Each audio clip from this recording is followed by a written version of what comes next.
Is Jack Daniel's 14 the first contender for Whiskey of the Year 2025? We've heard a lot of people compare it to Russell's Reserve 15, which was on many top lists for Whiskey of the Year 2024, including our own.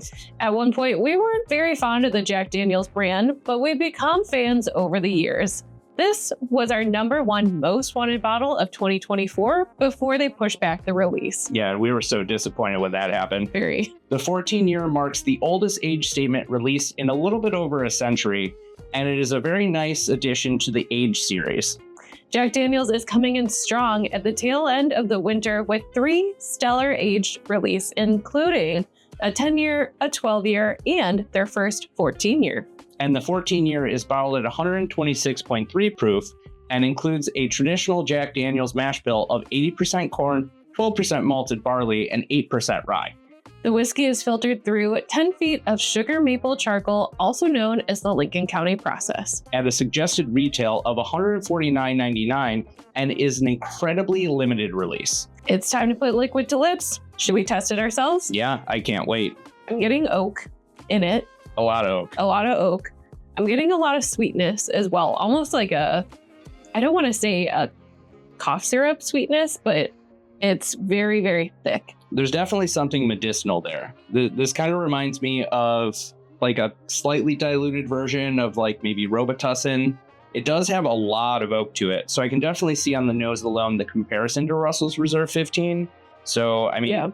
Right off the bat, it checks that box. Definitely. There's some cherry notes, a lot of like sugar. I would say maybe like a brown sugar or like a molasses in there. Yeah, I would agree more with molasses than a traditional brown sugar, but it's got a lot going on. Yeah, it has a ton. So we have let this sit for probably about 20 minutes, let some of the ethanol come off of it. And honestly, this nose is alluring. Yes, it is. And there's still a hint of ethanol, but it definitely has kind of like tapered off a lot. Yeah, for sure. Are you ready to taste it? I've been ready. All right, let's go. I can usually handle my proof, but this one to me drinks a little hotter than 126. Yeah, it's really hot.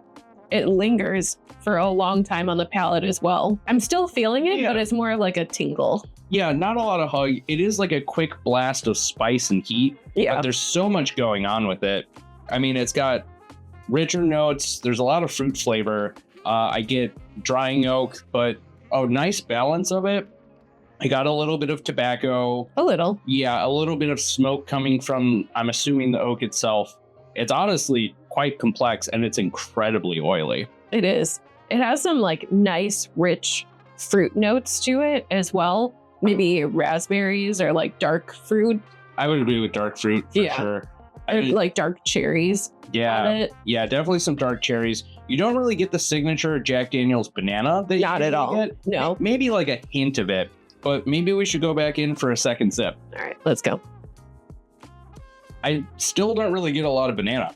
No.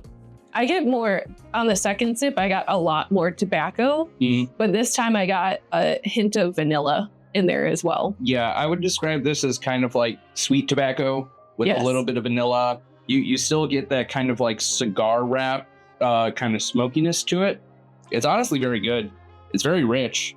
The second sip, not as hot on the palate. No, it tones itself down a little bit. I think we had to just kind of prime ourselves with the first sip, but this is exquisite. It is really exceptional. And the oak is so drying that my tongue is covered in saliva. I think compared to other really aged oak products that we've had, I still get a lot of salivation, while other ones I get the tannic kind of oak. This one has a nice complexity where it's really oaked, but you can continue to sip it and not feel like you have to take a sip of water in between. Rides a very sharp line on being just the right amount of oak.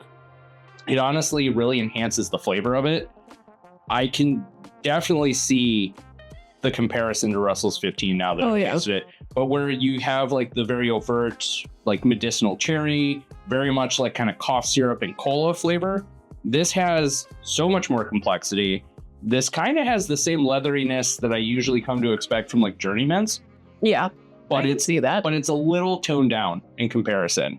And I think that the oak is doing some of the heavy lifting here, but not a lot. The nose is amazing. The palate is wonderful. It is.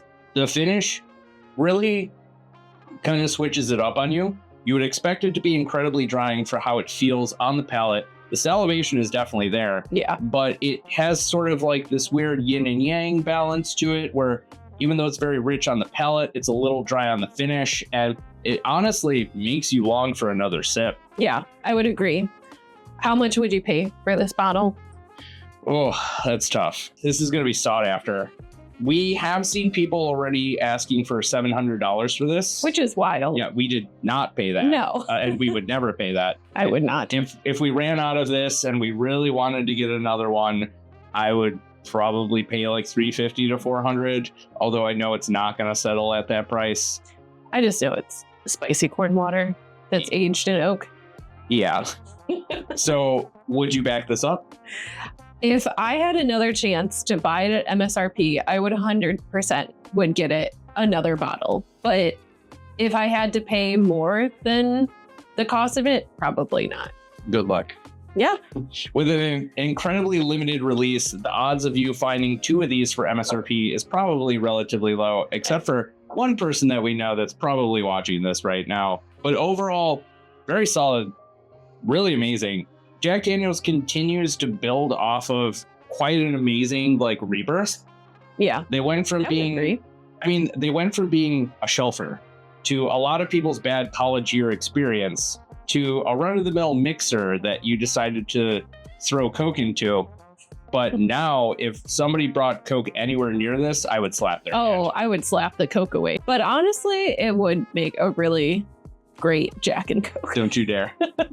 We will fight. Just a tiny one. If our channel ever ends, it's because she decided to put Coke in here.